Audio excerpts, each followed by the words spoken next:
जी, SEO के लिए हम पहले डिस्कस कर रहे हैं एचटीएमएल को, सबको पता है। और उसमें से हमने स्ट्रक्चर, कुछ बेसिक टैग्स को देखा। कौन कौन से टैग्स को देखा, जरा एक दफ़ा रिकॉल करें। हेड को देखा, हेड के अंदर क्या देखा?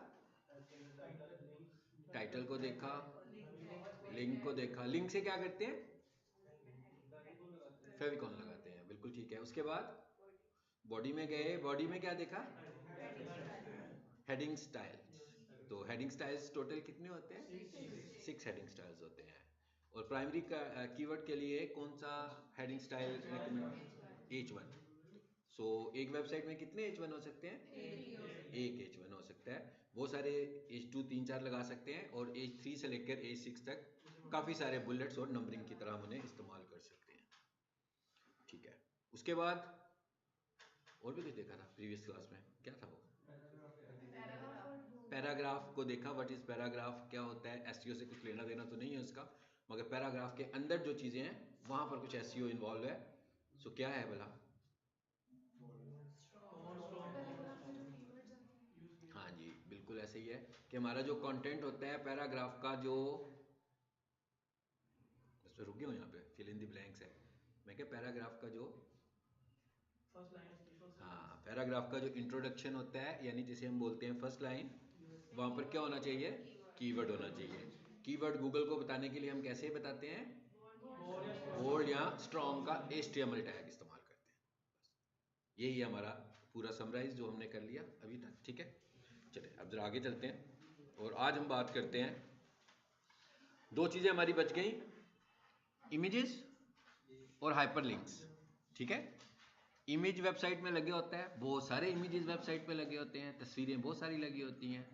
इसी तरीके से लिंक्स बने होते हैं कि भाई हम जब क्लिक करते हैं एक जगह पर तो वहाँ से हम दूसरी जगह मूव कर जाते हैं। So that is hyperlinks. तो ये दो चीज़ें, दो एलिमेंट्स और रह गए हैं, हम इनको भी आज डिस्कस कर लेते हैं।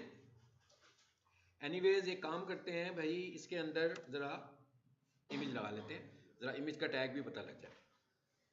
यहाँ पर मैं एक टैग यूज़ करने जा रहा हूँ IMG का। सबको पता लग गया होगा कि अगर आपको अपनी वेबसाइट में तस्वीर लगानी है तो आपने IMG का टैग इस्तेमाल करना है। एक काम करते हैं, पहले ज़रा कोई एक वेबसाइट खोल कर देख लेते हैं ताकि समझ में आ जाए कि हम करने क्या रहे हैं। चैटबॉट भी यूज़ कर रहे हो कि नहीं कर रहे हो? तो अंडरस्टैंडिंग के लिए देख रहे हैं ना। ये मैंने एक वेबसाइट खोल ली, सपोज कर लेते हैं। फिर स्लाइडर में इमेज, फिर इमेज आ रहे हैं ना, इमेजेस कितने सारे इमेजेस आ रहे हैं। ज़रा जूम छोटा कर लें। ये देखें, ये इमेज आ गया राइट साइड पर बीच में, फिर ये इमेज आ गया। इमेज का लेआउट क्या है, कैसे डिज़ाइन किया हुआ है हमने, it is not concern with us. ठीक है, ये तो वेब पेज का डिज़ाइन है, ना तो ये हमसे कंसर्न है, ना हमने इसको चेंज करना है। यानी अगर किसी वेबसाइट पे राइट साइड पर एक छोटा इमेज नज़र आ रहा है, सो हमने उसको लेफ्ट पे नहीं करना, ये एसईओ का हिस्सा नहीं है। हमने उसे सेंटर में नहीं करना, ये भी एसईओ का हिस्सा नहीं है। अगर क्लाइंट ये कहे कि नहीं भाई मुझे राइट साइड पे इमेज नहीं चाहिए, मुझे तो लेफ्ट पे चाहिए, तो वेब डेवलपर को कहेगा, एसईओ एक्सपर्ट को नहीं कहेगा। एसईओ एक्सपर्ट क्या करेगा? एसईओ एक्सपर्ट उस इमेज को ऑप्टिमाइज करेगा कि जब कोई बंदा सर्च कर रहा हो तो वो रैंक हो। ठीक है, तो इसका मतलब क्या हुआ, इसके डिजाइन की बात हम नहीं कर रहे, हम ये देख रहे हैं कि इमेज की ऑप्टिमाइजेशन हमें किस तरीके से करनी है। ठीक हो गया। अब आप देख रहे हैं, मैं इसलिए वेबसाइट पे लाया हूं ताकि आपको पता लग जाए कि भाई इमेज ऑप्टिमाइजेशन बहुत इंपॉर्टेंट है, क्योंकि वेबसाइट, पूरी की पूरी वेबसाइट इमेजेस से भरी होती है। ऐसे ही है ना, कुछ वेबसाइट तो सिर्फ ही इमेजेस के होते हैं, कुछ वेबसाइट कंटेंट और इमेजेस के होते हैं। तो इसका मतलब क्या हुआ कि इमेज को समझना कि इमेज की ऑप्टिमाइजेशन कैसे करनी है, ये बहुत इंपॉर्टेंट है, और हम इसी को आज डिस्कस करने लगे। सो ये मैंने दिखाया सिर्फ इसलिए कि आपको पता लग जाए कि हम क्या कर रहे हैं कोडिंग में। ठीक है, अब आ जाते हैं वापस कोडिंग में। जी, यहां पर हमने लिखा थी IMG, यानी IMG किस लिए यूज हो रहा है? इमेज का टैग लगाने के लिए। लिंक किस लिए यूज हो रहा था? लिंक कौन सा लिंक था भला? हाइपर। कहाँ लगा था? हेड में लगा था। ये कहाँ पे लग रहा है? ये आपको इसलिए कह रहा हूँ कि कंफ्यूज नहीं होना, क्योंकि यहाँ भी तस्वीर है, वहां भी तस्वीर थी, मगर वो तस्वीर फेविकॉन की थी और ये तस्वीर वेबसाइट की बॉडी में नजर आनी है। ठीक है, इसलिए हम इसको बॉडी में ऐड कर रहे हैं। और वहां पर हमने IMG यूज नहीं किया था, वहां पर हमने लिंक यूज किया था तस्वीर आइकॉन की शक्ल में दिखाने के लिए। यहां पर हम IMG का टैग इस्तेमाल कर रहे हैं। ठीक है, और इसका जो पहला एट्रीब्यूट है that is SRC equals to, मेरा ख्याल है नाम से पता लग गया होगा सबको एसआरसी का क्या मतलब होगा, सोर्स, और सोर्स का क्या मतलब हुआ, इमेज। कहते हैं हाँ भी आपका इमेज कौन सा है। सो हम यूं करते हैं कि हमारे पास जो हमने फेविकॉन के तौर पर यूज किया था ना, उसी को हम, एक नया इमेज नहीं लेकर आते, उसी को हम यहाँ पे ले आते हैं। सो मैं कहता हूँ भाई मेरे इमेज का नाम है, मुझे कहीं से इमेज लाना तो नहीं पड़ेगा ना, इसलिए मैं कर रहा हूँ। अगर आपके पास कोई दूसरी तस्वीर होगी जिस फॉर्मेट की होगी उसकी एक्सटेंशन देंगे। सबको पता है ना इमेज के जो स्टैंडर्ड फॉर्मेट्स होते हैं, खासतौर पर दो ज्यादा होते हैं, जेपीजी, पीएनजी, जिफ भी होता है, टिफ भी होता है, बीएमपी भी होता है, तो ये सब फॉर्मेट्स हैं। जिस टाइप की इमेज फाइल होगी उसी की एक्सटेंशन यूज करेंगे।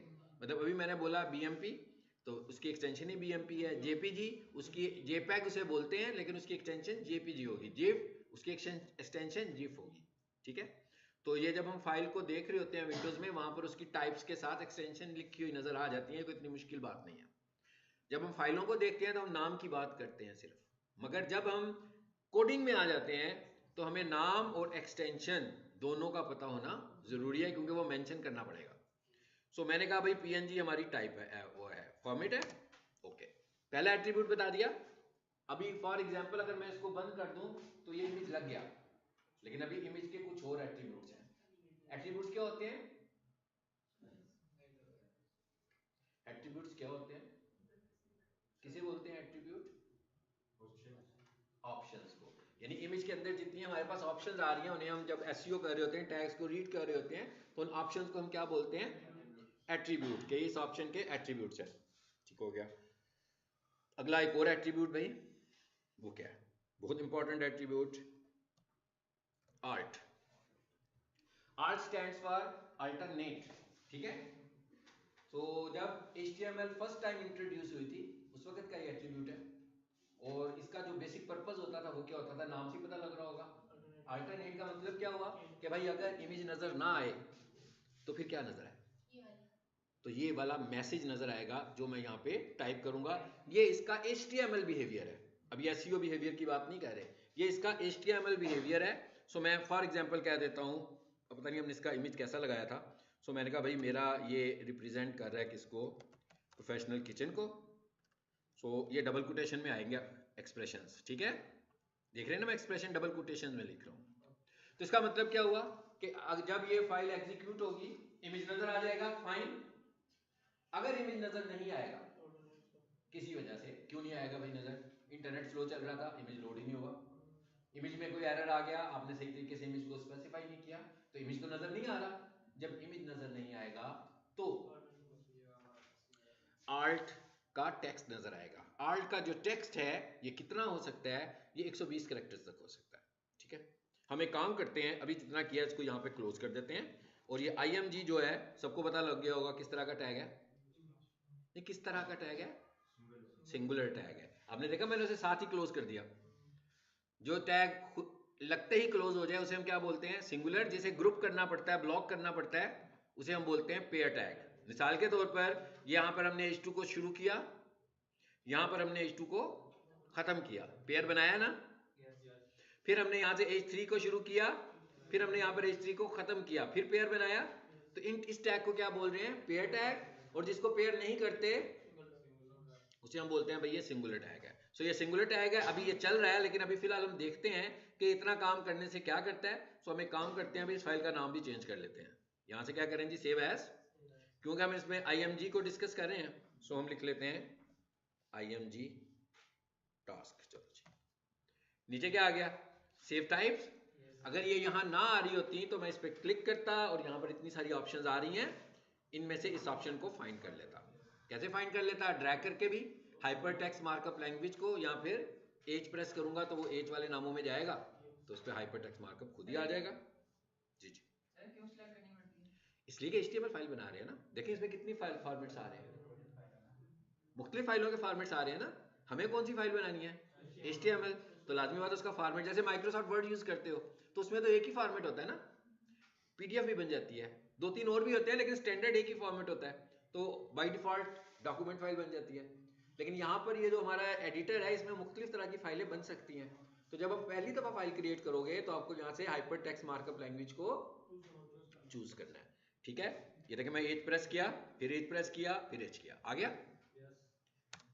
ये पहले से यहाँ पर आ रहा था क्योंकि मेरी फाइल पहले सेव एक दफा हो चुकी थी। ये मैंने सिर्फ जो न्यू स्टूडेंट्स बैठे थे उन्हें बताने के लिए बताया कि कैसे आपने टाइप को यहाँ से चेंज कर लेना है। सर बाद में चेंज कर सकते हैं? बिल्कुल नहीं, बाद फाइल बना रहे हैं ना भाई, अभी करेंगे ना। बाद में करेंगे तो फाइल तो किसी और तरह बन गई, अगर वो बनेंगे तो फिर दोबारा से नया नाम रख लें बस, फिर चलेगी नहीं ना। जैसे मैं अभी सेव कर रहा हूँ तो इसे एग्जीक्यूट कैसे करेंगे, बनाई नहीं, एरर आ जाएगा। तो फिर सारा कोड दोबारा लिखना है? कोड नहीं लिखना पड़ेगा, सिर्फ फाइल को दोबारा सेव करना पड़ेगा। ठीक है, कोड तो लिखा हुआ है ना, कोड नहीं डिलीट होगा, सिर्फ फाइल गलत सेव होगी हमसे। चलो जी, ये हमने मेरा ख्याल है कहाँ रखी थी, किसी को याद है ना? उधर चलें तो फोल्डर में, आई थिंक सी पर कहाँ था, डीएम के फोल्डर में था। गुड, ठीक हो गया। उसके बाद मैंने रखा हुआ था I think so HTML something, है ना, लोअर मार्क। चलो, ये आ गई हमारी दूसरी फाइल यहाँ पर। चलो, इमेज भी आ गया, जो भी हमने इमेज लगाया। ठीक है, अच्छा अभी तो ये आ गया। फॉर एग्जाम्पल ये नहीं आता, फिर क्या होता, ये भी देख लेते हैं। वो जो मैंने आर्ट लिखा था वो तो कहीं नजर नहीं आ रहा, नहीं आ रहा ना। वो क्या था, वो तो अल्टरनेट था, उसने कब आना था, जब ये शो ना होता। तो हम एक काम करते हैं, हम कहते हैं ये शो ना हो, इसमें कुछ गलती कर दें, रॉन्ग कर दिया ना इसको मैंने। अब क्यों कर दिया रॉन्ग भाई, उसका नाम था फेविकॉन, मैंने उसके आगे 1 भी लगा दिया। इसका मतलब क्या हुआ कि अब IMG के टैग को ये वाला एट्रीब्यूट नहीं मिलेगा, क्योंकि ये तो फाइल ही मौजूद नहीं है यहाँ पर, इसलिए एरर जनरेट हो जाएगा। सो हम इसको सेव कर देते हैं, ये है जी। अब इसको चलाएं दोबारा, बल्कि चली हुई है, इसको रिफ्रेश कर लेते हैं यहाँ से। एरर आ गया। अब जब एरर आया तो इमेज नहीं आया, और जब इमेज नहीं आया तो उसकी जगह पर क्या आया, अल्टरनेट टेक्स्ट आ गया। ये तो था इसका HTML पर्पस, मगर हम लोग तो SEO सीख रहे हैं, ये हमारे किस काम का है? ठीक है, ये तो देखे ना जिसने वेबसाइट बनानी है उसका कंसर्न है, नहीं ये अब हमारा कंसर्न बन गया। ये आल्ट एट्रीब्यूट SEO का एक बहुत ही इंपॉर्टेंट फैक्टर है। यानी गूगल हमें क्या कहता है, गूगल कहता है कि भाई ये तो इमेज है ना। पहले ही लेसन से हम क्या बात करके आए हैं कि गूगल का क्राउलर क्या देखता है, सोर्स कोड। तो इसका मतलब है मेरी वेबसाइट पे जितने भी इमेजेस पड़े हुए हैं वो अच्छी क्वालिटी के इमेजेस होने की वजह से तो रैंक नहीं होंगे, उनको भी उसने रैंक करना है, तो उसके सोर्स कोड की उसको जरूरत है। यानी गूगल को पता कैसे लगेगा कि ये कीवर्ड मेरा इस इमेज में लगा हुआ है। आपने अपने कीवर्ड्स को इमेजेस में अकोमोडेट करना है। कैसे करना है, ऑल्ट के टैग के अंदर। यानी हमारा यहाँ पर क्या होगा, इसका मतलब क्या हुआ कि जब हम एसईओ कर रहे होंगे तो पर्पस चेंज हो गया ना बिल्कुल ऑल्ट का। हम क्या कह रहे हैं, हम ये नहीं कह रहे कि इमेज नजर ना आए तो ये नजर आए, हम ये कह रहे हैं कि हम गूगल के क्राउलर को ये बताना चाह रहे हैं कि ये इमेज किस कीवर्ड के साथ अटैच होगा। सो मैंने कहा भाई अब आ जाते हैं वापस। मैंने कहा भाई हमारा कीवर्ड है प्रोफेशनल किचन इक्विपमेंट, और ये भी आपको बताया कितने कैरेक्टर्स हो सकते हैं, 120 कैरेक्टर्स तक लिख सकते हैं। तो इसका मतलब क्या हुआ, 2 कीवर्ड्स आ ही सकते हैं। अगर बहुत बड़े कीवर्ड ना हो तो कोई दूसरा कीवर्ड भी हम इसके साथ, मिसाल के तौर पर मैं जैसे कह दूं कि भाई ये जो कंपनी है पिज्जा ओवन में भी डील करती है, तो मैंने दूसरा कीवर्ड ये भी लगा दिया। समझ में आ गया। अब इमेज लगाना तो सीख लिया, अब जरा इसके एसईओ वाले पॉइंट्स को देखने जा रहे हैं हम साथ साथ। पहला पॉइंट देख लिया कि इमेज हम क्यों सीख रहे हैं, बेसिकली कि हमने उसके आर्ट एट्रीब्यूट सेट करने हैं। अब भाई आर्ट एट्रीब्यूट में आ रहा है कीवर्ड, तो वेब डेवलपर का तो इससे कुछ लेना देना नहीं है, उसने तो मे भी सारे के सारे आर्ट खाली छोड़े होंगे। हम आकर आर्ट सेट करेंगे सारे, यानी हमें जब वेबसाइट की एसईओ शुरू करते हैं और हम उसका ऑडिट करते हैं तो गूगल हमें ये ऑडिट रिपोर्ट ये बताती है कि भाई इस वेबसाइट में 50 इमेजेस हैं और किसी को भी आर्ट नहीं लगा हुआ। इसका मतलब क्या हुआ कि हमने वहां पर आकर अपने कीवर्ड्स को अकोमोडेट करना होता है, यानी कि ये काम हमारा है। हम इमेज को चेंज नहीं कर रहे, ऐसा नहीं कर रहे कि इमेज लेफ्ट पे नजर आ रहा है तो उसे राइट पे कर लें, उसकी अलाइनमेंट को चेंज नहीं कर रहे, कुछ नहीं कर रहे, सब कुछ वैसे का वैसे ही रहना है, सिर्फ गूगल फैक्टर्स उस पर अप्लाई करें। तो सबसे पहला फैक्टर उसने क्या कहा कि आर्ट सेट करो, फिर हमने देखा कि भाई इस इमेज के साथ कौन सा कीवर्ड एसोसिएटेड होगा, हम वो वाला कीवर्ड यहाँ पर ऐड करेंगे, जैसे एग्जांपल में मैंने आपके सामने किया। अब इमेज एसईओ का दूसरा फैक्टर कि आपके इमेज का जो नाम है वो भी कीवर्ड पे होना चाहिए। अब फेविकॉन तो कीवर्ड पे नहीं है, बल्कि फेविकॉन तो एक और टाइप को रिप्रेजेंट कर रहा है कि भाई ये तो वो आपका फेविकॉन इमेज है ऊपर वाला, ठीक है। तो अब दूसरा फैक्टर क्या है गूगल का, गूगल कहता है कि आपका जो इमेज है वो अपने कीवर्ड को रिप्रेजेंट कर रहा हो। आप सबको पता लग गया होगा कि अब मुझे इस कीवर्ड का नाम, इस फाइल का क्या नाम करना है, स्क्रीन देख के बताएं क्या नाम करना है, प्रोफेशनल किचन इक्विपमेंट, जबकि इसका नाम पहला फेविकॉन आ रहा है। चलिए अब आ जाते हैं वापस। अभी तो हमने इस फाइल को रीयूज किया है ना, अब अगर मैं इसका नाम चेंज करूंगा तो फिर फेविकॉन के लिए भी चेंज हो जाएगा, वहां गड़बड़ करेगा ना। तो हम क्या करें, इसे कॉपी कर लें। भाई मैंने किया कंट्रोल सी और कंट्रोल वी, कोई बहुत मुश्किल काम नहीं किया, विंडो का एक छोटा सा टास्क किया है ना, कॉपी पेस्ट, सबको पता है ना कॉपी पेस्ट ऐसे करते हैं। अब मैं क्या करूं, उसका नाम बदलूं। चलो अब उसने मुझे क्या बताया था, कहता भाई अगला फैक्टर ये था कि आपके इमेज का नाम कीवर्ड पे होना चाहिए, ठीक है। उसका अगला फैक्टर क्या है कि आपको इमेज को लिखने का क्या, नाम को यानी फाइल नेम लिखने का क्या तरीका है। फाइल नेम लिखने का क्या तरीका है ये हमने प्रीवियस क्लास में देखा था, यस, विदाउट स्पेसेस। अगर आप देखें मेरा 3 वर्ड्स पे मुश्तमिल नाम है, प्रोफेशनल किचन इक्विपमेंट, तो इसमें 2 स्पेसेस बनते हैं ना बीच में।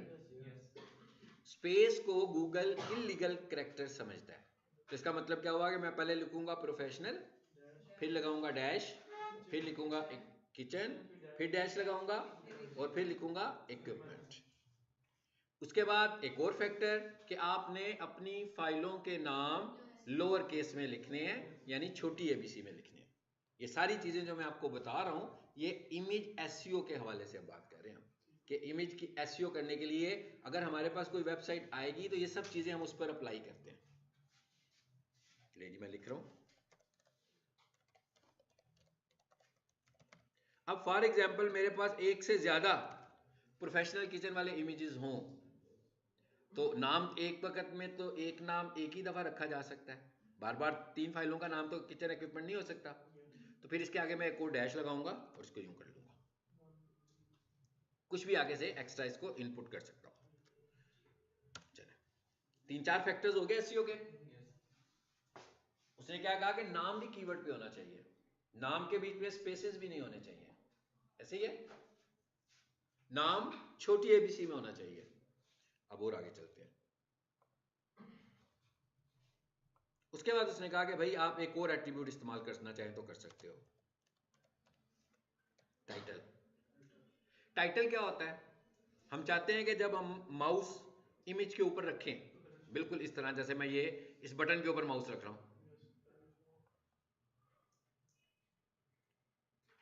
जी भाई क्लोज लिखा हुआ आना चाहिए, आगे मिनिमाइज लिखा हुआ, टूल टिप आ रही है ना एक ऊपर। इसी तरह जब आप इमेज के ऊपर माउस रखोगे तो इसी तरह एक मैसेज आएगा। अगर आप ये वाला मैसेज देना चाहते हो तो ये किस में दोगे, टाइटल में दोगे। अब क्या हुआ भाई, अब ये हुआ कि एक और जगह मिल गई आपको कीवर्ड को अकोमोडेट करने की, मिल गई ना। सो क्या लिखेंगे यहां पे, क्या लिखेंगे, कीवर्ड लिखेंगे, ठीक है जी, लिख रहे।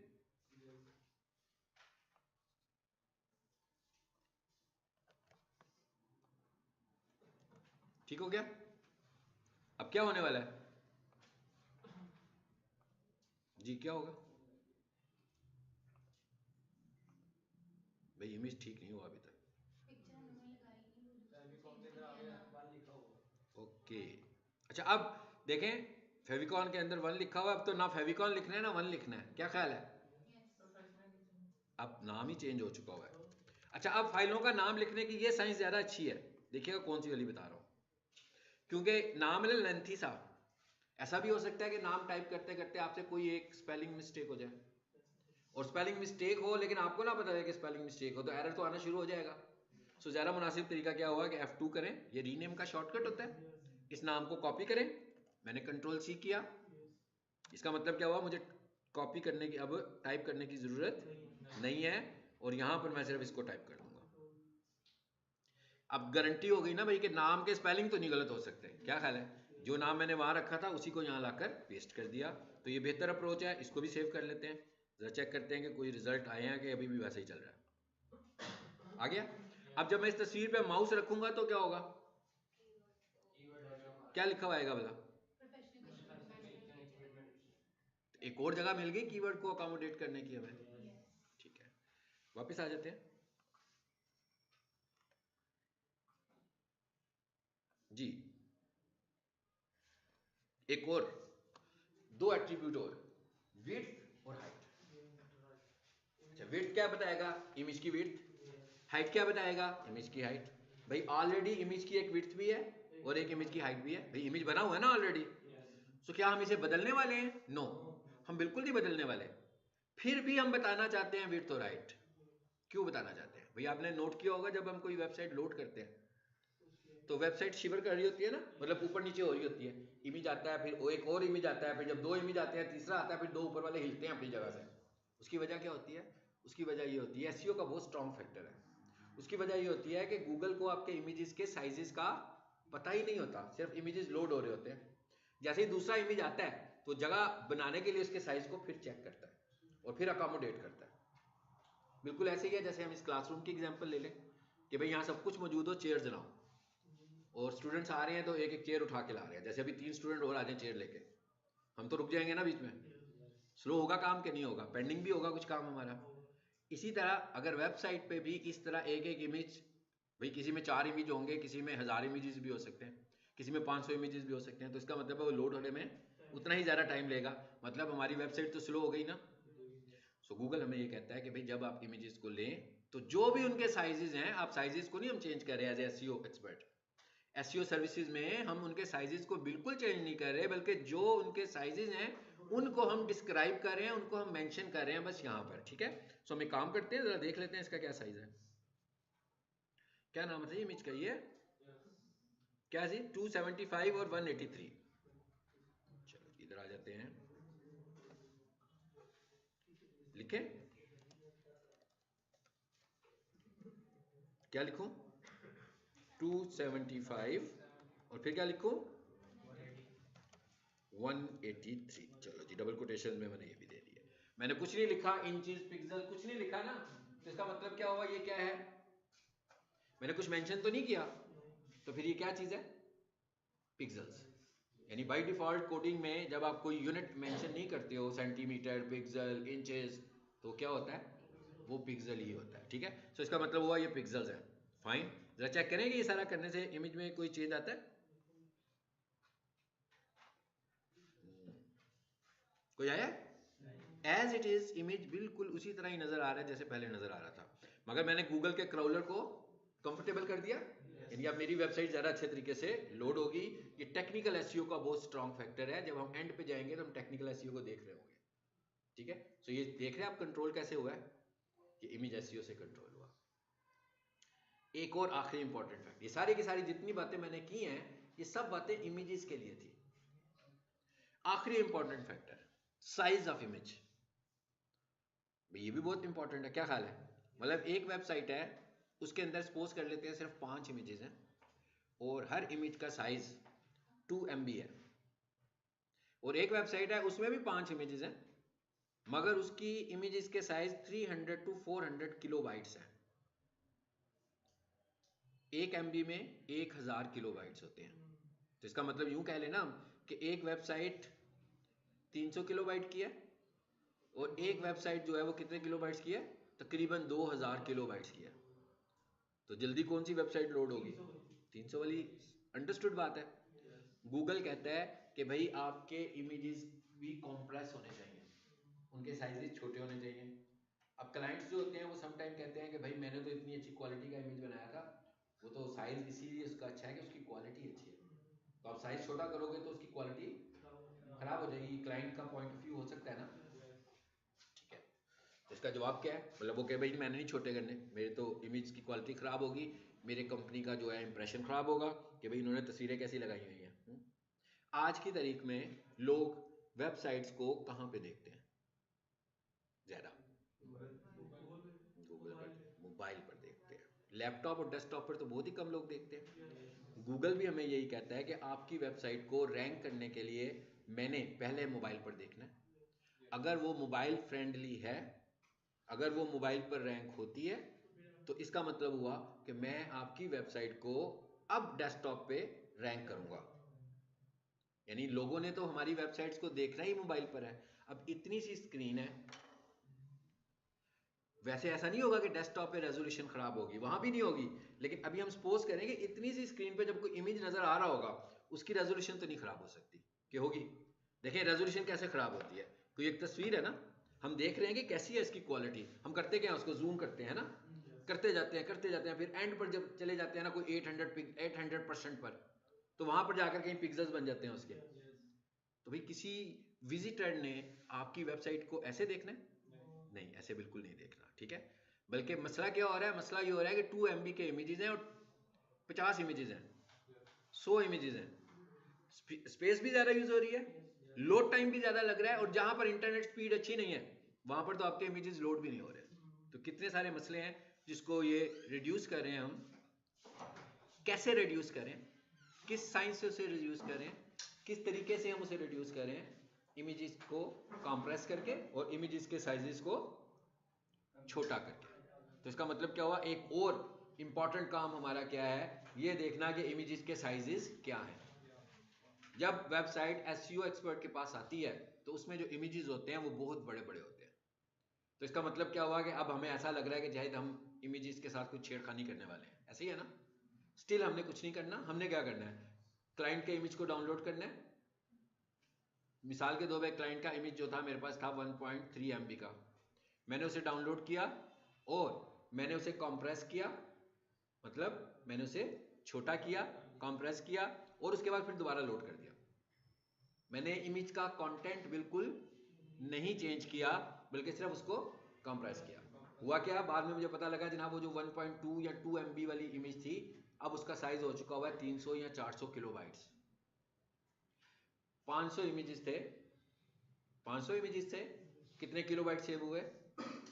अबाउट तकरीबन 300 थी, सपोज कर ले 1500 थे, यहाँ कहते हैं 500 पे हमले आए, 500 पे 300 थी, 1200 किलोबाइट्स पर इमेज सेव हुए। 1200 मल्टीप्लाई 500, कितने ज्यादा किलोबाइट्स हुए, कितनी ज्यादा स्पेस हमने सेव की, होस्टिंग की स्पेस भी सेव कर ली, इमेजेस का लोड टाइम भी हमने बेहतर कर लिया। तो इसका मतलब क्या हुआ कि अब अगला टास्क क्या है हमारे पास, इमेजेस को कंप्रेस करना। इसके साथ एक और टास्क, गूगल कौन से इमेज फॉर्मेट को सबसे ज्यादा वेट करता है। यानी गूगल क्या कहता है कि भाई अगर आपका ये वाला इमेज होगा तो इसे मैं जल्दी रैंक करूंगा। भाई अभी हमने देखा पीएनजी और जेपीजी, मोस्टली इन्हीं 2 इमेजेस में प्ले करते हैं हम, जेपीजी और पीएनजी में। तो जब तक हमारे पास ये 2 इमेज फॉर्मेट्स होते थे तो उस वक्त हम पीएनजी को कंसीडर करते थे। अभी हमारे पास बहुत सारे और इमेज फॉर्मेट्स भी आए हुए हैं और इनमें जो जिनमें से सबसे ज्यादा जो कंसीडरेबल है दैट इज वेब पी। इसे हम बोलते हैं next generation image format, web P.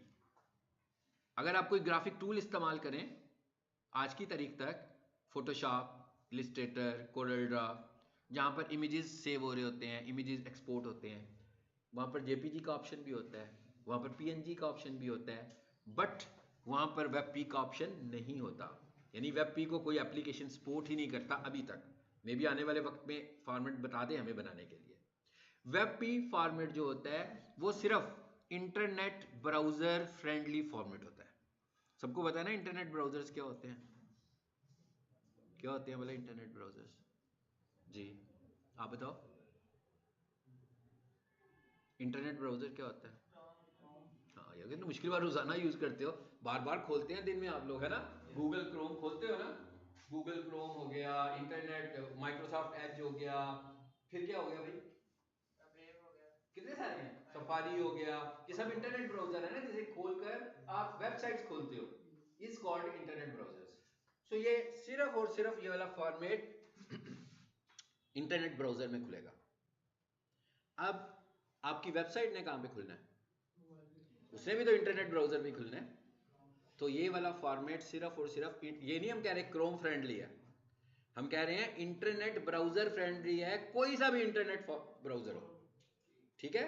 Mozilla use कर रहे हैं, सफारी यूज कर रहे हैं, ओपरा, कितने कितने हैं भाई, इतने सारे हैं। मैं तो गूगल क्रोम ही वैसे यूज करता हूं ज्यादा। तो हर इंटरनेट ब्राउजर के लिए वो फ्रेंडली है। अब आप जेपीजी और पीएनजी को तो माइक्रोसॉफ्ट वर्ड में भी ले आते थे, है ना, ले आते थे ना। वेब पी को नहीं ला सकते। वेब पी का इमेज किसी एडिटर में नहीं खुलेगा, बल्कि वो कहाँ खुलेगा, सिर्फ यानी वो फोटो एडिटर में भी नहीं खुलता। जब उसे खोलोगे वो फिर इंटरनेट ब्राउजर पे खुल के दिखाएगा जैसे HTML फाइल खुल रही होती है। सो इसी वजह से उसका साइज भी छोटा हो गया। अब हमारे पास दो टेक्नोलॉजीज हैं। नंबर 1 इमेज कंप्रेस कर लें, नंबर 2 वेब पी कर लें। जब हम वेब पी करेंगे तो इमेज कंप्रेस भी होगा और वेब पी भी होगा, और जब हम कंप्रेस करेंगे तो सिर्फ इमेज कंप्रेस होगा। अब एक और साइंस कि भाई आप जब उसे कंप्रेस करते हो, जब आप उसे कन्वर्ट करते हो वेब पी में, तो इमेज कंप्रेस तो होता है मगर उतना ज्यादा नहीं होता जितना आप एक्सपेक्ट कर रहे थे। तो फिर हम क्या करते, पहले उसे कंप्रेस करते एक दफा और दूसरी दफा उसे कन्वर्ट कर लेते हैं, तो फिर कुछ बेहतर हो जाता है और ज्यादा कम हो जाता है, क्योंकि दोनों का काम कंप्रेस करना भी है। सो हमने पहले कंप्रेस, अगर मैंने डायरेक्ट वेब पी यूज किया तो उसने कंप्रेस भी किया और वेब पी भी कर दिया। लेकिन अगर मैंने पहले कंप्रेस किया तो उसने कंप्रेस किया, फिर मैंने वेब पी किया तो उसने कंप्रेस भी किया और कन्वर्ट भी कर दिया। तो इस तरह करके कुछ चॉइस बन जाती है। अब ये कैसे करना है, ये मैंने कहा एडिटर से तो ये होगा नहीं, ऐसे ही है ना। तो ये सारे काम करने के लिए हमारे पास ऑनलाइन टूल्स मौजूद हैं। ऑनलाइन इमेज कंप्रेशन लिख दिया जी मैंने, ठीक है, सिंपल। भाई बहुत सारे इमेज कंप्रेसर आ गए हैं, इनमें से किसी भी इमेज कंप्रेसर को पिक करो, यहां से फाइल को अपलोड करो। ये ऑप्टिमाइजिला मैं करूँ भाई इमेज कंप्रेस करो। ये इमेज है कि वीडियो है, आई थिंक ये वीडियो बनी हुई है। ओके, तो हम एक काम करते हैं, यहां से कोई पकड़ लेते हैं। 300 किलोबाइट्स, 410 किलोबाइट्स, ये साथ लिखा हुआ आ रहा है ना 390। मैं चाह रहा हूँ जरा जो थोड़ी सी बड़ी हो, यही मैक्सिमम आ रहे हैं भाई, ज़्यादा बड़ा कोई भी नहीं है इसमें। चलें फिर, ये 400 वाली थी कोई, है ना, ये 355 है। अच्छा पीछे है, जरा वापस इधर पीछे चलते हैं, यहाँ ये बड़ी है 512 किलोबाइट्स, ये 300, ये बड़ी है सबसे, तो इसको चूज कर लिया आपने जी।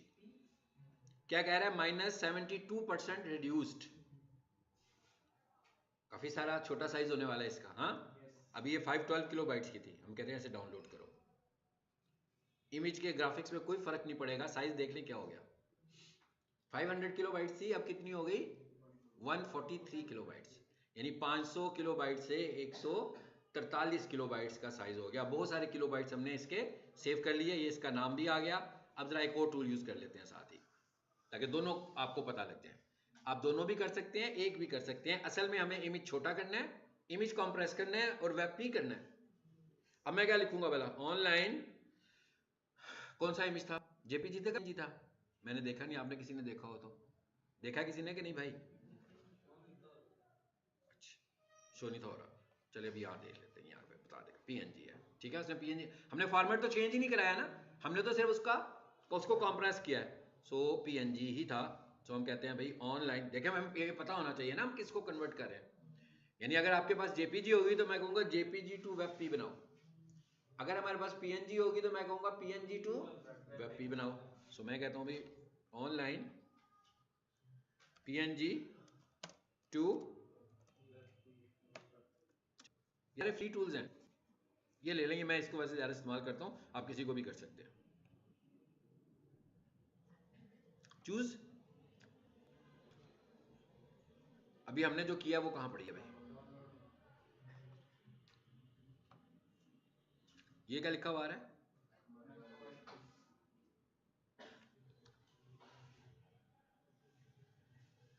फिर ये क्या लिखा हुआ आ रहा है, डाउनलोड। और छोटी हुई है कि नहीं हुई है। अब आप इसके पीछे वाले साइज पर जाएं, हमने इसे शुरू कहां से किया 500 किलोबाइट से, फिर हम इसको लेकर आए 143 के ऊपर, और 143 से उसने फिर इसको कंप्रेस कर दिया 89 किलोबाइट्स के ऊपर। अब ये गूगल की पसंदीदा फाइल बन गई है, ऐसे ही है ना। अब हम करेंगे क्या, जब इसको यूज करेंगे तो लाजमी बात है, नाम ये अपने बना रहा है DHA phase 10 min, ऐसे ही है ना? तो नाम वाली साइंस याद रखनी है जो हम पहले ही पढ़ा है कि आपका नाम कीवर्ड फ्रेंडली होना चाहिए। इसका मतलब मिनिमम जो लिखा हुआ है ये हम यूज नहीं करेंगे। ठीक हो गया? चलो जी, ये थी हमारी कितनी सारी चीजें हमने पढ़ी हैं। ये सारी की सारी हमारी क्या थी? Image optimization. और ये सब कुछ अभी हमने एक इमेज के लिए डिस्कस किया। इसका मतलब क्या हुआ कि जब हम किसी वेबसाइट की एसईओ करते हैं तो उसके जितने भी इमेजेस होते हैं उन सबको हम इस तरीके से ऑप्टिमाइज करते हैं। 50 इमेजेस हैं तो इसका मतलब है ये 50 इमेज ऑप्टिमाइजेशन है। इसमें से एक चीज क्या है? नाम चेंज करना। नाम चेंज करना एक ऐसी बात है जो एक्सटर्नल है, ऐसी है ना? मतलब वो हम एडिटर के अंदर तो नहीं कर रहे ना फाइल का नाम चेंज। वो तो फाइल का नाम फिजिकली जहां पर डिस्क पर सेव है वो चेंज होगा तभी यूज होगा। तो इसका मतलब क्या होगा कि मैं उनके इमेजेस को डाउनलोड करूंगा पहले, फिर उसके ऊपर ये सारी एसईओ अप्लाई करके जो एक्सटर्नल एसईओ है, और फिर मैं उनके इमेजेस को दोबारा से वेबसाइट पर अपलोड कर दूंगा। ठीक है? सो ये हमारी कंप्लीट हो गई सारी की सारी image optimization. It is called image optimization. ठीक है? .png की जगह .webp लिखेंगे बस। जी बिल्कुल, अभी देखते हैं क्या हुआ है, यूज करके देख लेते हैं फाइनली इसको। ठीक है? कहां पड़ी है जी? डाउनलोड्स में। अब हम यूं करते हैं, जरा डाउनलोड्स में इसको लेकर आते हैं। जी यही है ना? इसको यहां से कट करो और इसको फाइनली यहां पे ले आओ, पेस्ट करें जी। ये सोर्स आर्ट टाइटल इसको जो हम ये जो यूज करते हैं इनको कहते हैं सर एट्रीब्यूट सोर्स लिखा ना हमने, ये क्या ऐसा नहीं, जैसे हम किसी चीज को पढ़ते हैं तो उसमें कितनी सारी ऑप्शंस होती है ना? तो ऑप्शन को हम कैसे एड्रेस करते हैं? एट्रीब्यूट। एट्रीब्यूट से मैं कह रहा हूँ ये जो हम लगाते हैं source is equal to title is equal to इनको सोर्स क्या था? इमेज का नाम, इसी को तो बता रहा हूँ। जो सोर्स लिखा हमने इसको हम क्या एड्रेस करेंगे कि क्या चीज है। यानी अगर आपको कुछ कहा जाए कि भाई ये एक चीज है, ये उसके अंदर और चीजें हैं 4-5, तो हम उन्हें क्या बोलते हैं? ऑप्शंस। कि उसकी पहली ऑप्शन है, ये उसकी दूसरी ऑप्शन है, ये उसकी तीसरी ऑप्शन है।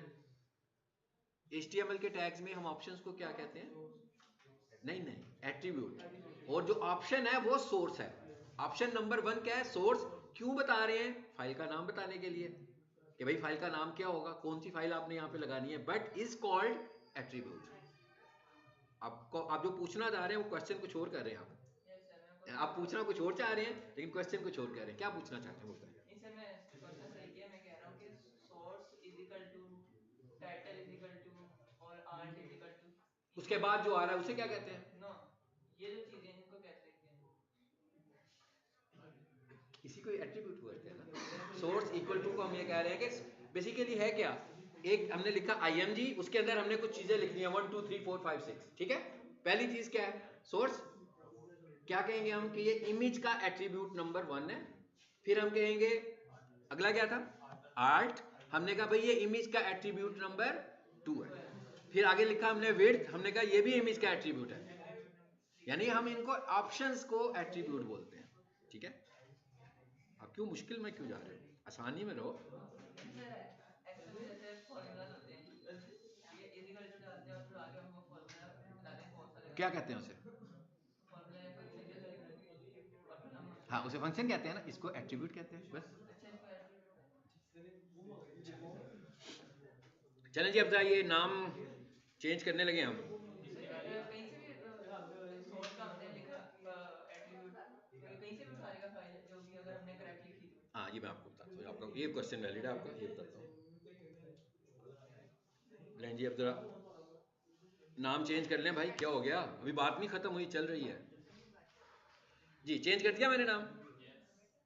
चले, अब वो जो मैंने इमेज लिया है ना वो प्रोफेशनल किचन नहीं है। ठीक है? ये वाला इमेज है। ये तो मैंने समझाने के लिए नाम चेंज किया ताकि आपको पता लग जाए कि हमने जो चीज़ की है वो क्या है। भाई एरर आ गया, ये घर जाके आना था। अच्छा हो गया यहाँ पे आ गया, निकाल ले।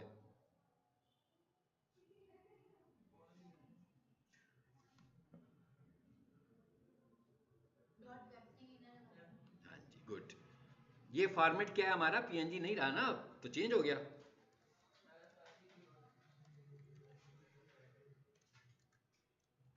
चलो पूरा हो गया काम। सेव कर दें। चलो इमेज भी चेंज हो गया। आप देखें हमने इमेज को कितना बड़े से कितना छोटा कर दिया, वैसा ही नजर आ रहा है जैसा उधर था। बड़े साइज वाला जो था ना, इवन उसका ये जो पीछे वाटर मार्क बना हुआ है वो अभी भी नजर आ रहा है। वो बड़े इमेज में भी वाटर मार्क नजर आ रहा था, यहां पर भी हमें वाटर मार्क नजर आने लगा हुआ है। अच्छा जरा कोड में वापस आए एक दफा।